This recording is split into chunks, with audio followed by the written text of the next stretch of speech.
Roan, BattleRap.com, MASSacre. I'm here with Organik in the Vegas of the East, Holyoke, Massachusetts. Maybe the craziest place you ever been. Definitely, man. Fuck. Wild. You saw those girls drive by with their fucking titties hanging out the fucking. Which time?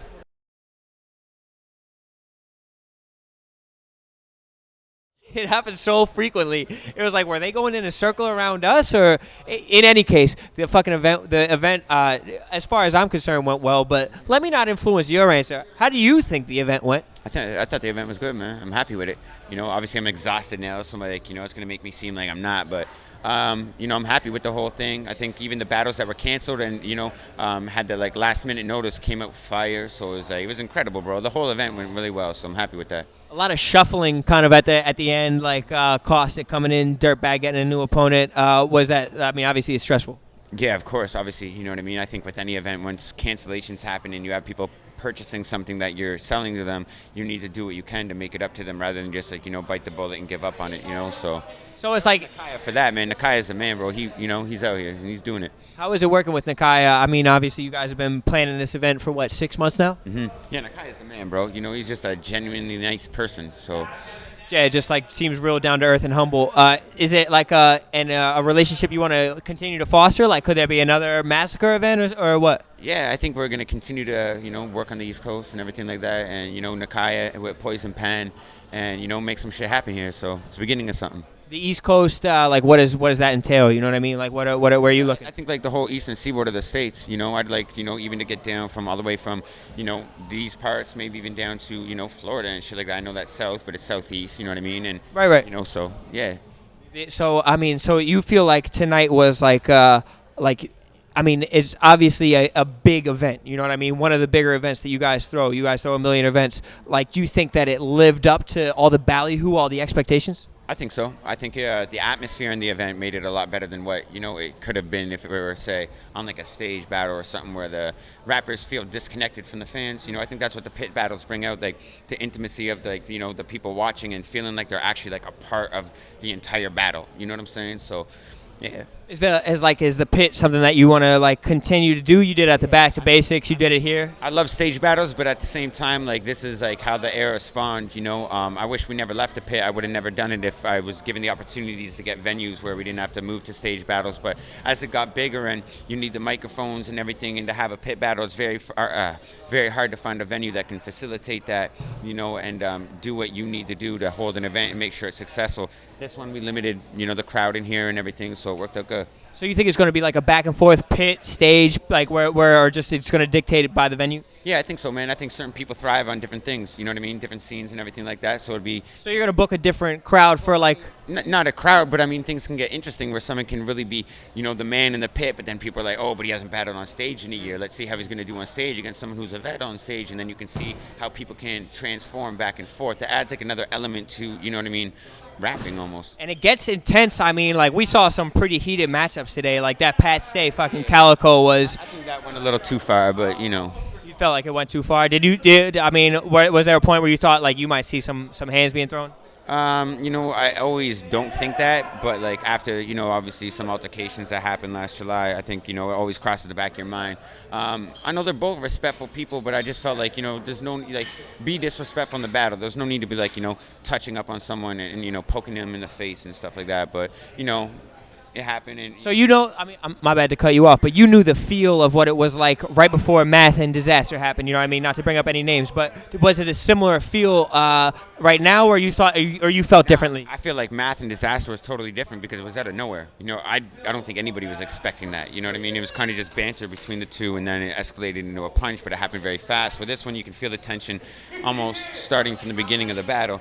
Maybe I understand that was Calicoe's game plan and shit like that, so it's good to put the pressure on Pat. I just feel like the touching, it's a little too extreme because look what it caused. You know what I mean? People on both sides, people in the venue feeling uncomfortable. People aren't here to watch fights. They're not trying to get that feeling. There's girls in the crowd, people, you know what I mean, with crutches that are broken legs and shit. Right, the wheelchair kid's about to get rolled on. That's what I'm saying, about to get fucking trampled and shit like that if something does pop off, and everyone's unpredictable here. Who knows, It's a big event. You just don't want that stuff. You don't want that vibe. You know, we're trying to promote something as like a culture that is, you know, interesting for the people to get into and, you know, is positive and everything. So, but it didn't turn out into a fight or anything. So all in all, at the end of the day, it happened and, you know, whatever.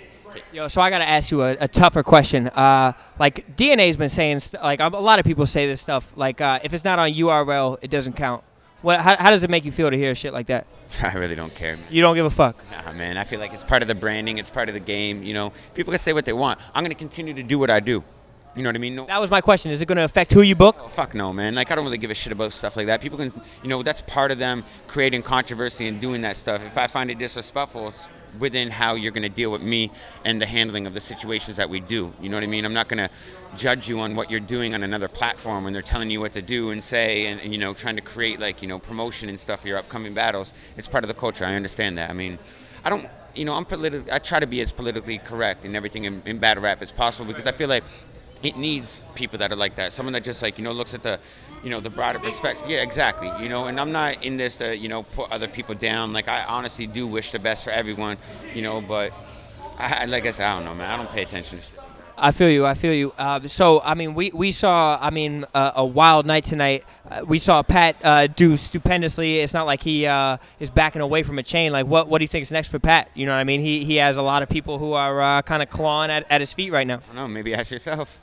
Wow, that's deep as fuck. Holy shit. But do you think that, I mean, between you and I, you know what I mean, just speaking, like, do you think, like, storyline kind of plays into the chain? Mm-hmm. Like, Sharon, Pat was, like, a matchup that had to happen almost, you know what I mean? And, like, do you think Pat and I's storyline right now is, like, an appropriate one for the chain? I think it's there. You know, I think it can be made into it. You know, it's the months leading up to it that really dictate that, you know.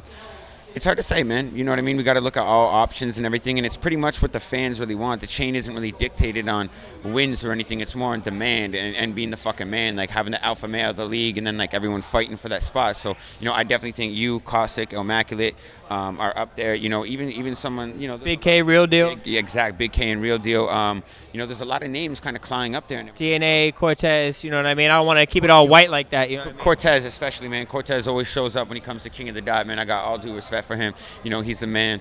There's a lot of people clawing at it, man. I think it's pretty much just making sure that we do something that the fans want to see. And, you know, if rappers decide to build that demand, it's in their favor. Sharon was someone who did that for a long time. He pretty much kept throwing it out there until people were fighting for it because there was nothing left for Pat at the moment. So it's like, well, we might as well give him to the kid that's, you know, working really hard to do it. So, you know, I think people need to be doing stuff like that. You're trying to, you know, take someone off their throne. You know, you got to shake them up and create a storyline with it. Because at the end of the day, you know, it's about the entertainment, you know. Yeah. And if two people, I'm not going to throw two people in a main event in a title match that are just going to, you know, half-ass it and not give a fuck. Exactly. You need people who are hungry. Give a fuck, but like, just not put in the effort and the promotion and the build-up of it and everything, and not take advantage of the opportunity that's being given and the platform and everything. Because when it's a title match, a lot of people just watch it as the fact that it's a title match, right, and it's the aura and everything. So I feel like you kind of need to build up to that and you know, make people feel like this is super important. That's up to the battle rappers. The company doing our promotion, we can only do so much, but it's up to you to engage your fans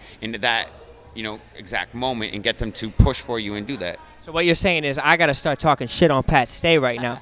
Does it have to? So does the title match have to happen at World Domination? What are we on, 6?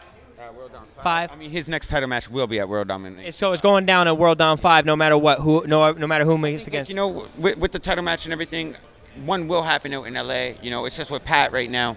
His biggest draw is in Canada, so obviously you're going to try to get them, like, you know what I mean? This is a business at the end of the day. Pat wants to get paid what he thinks he can be paid, and it's hard to facilitate in that in a place where he's not going to have the draw. Exactly, you know, so a lot of people are always like, yo, but Pat don't battle out of Canada and shit like that, and it's not really that. It's like Mayweather fights in Vegas because that's where he's comfortable. You know, if you want to take the champ out of his zone, then beat him and take him out of it, force him out of it.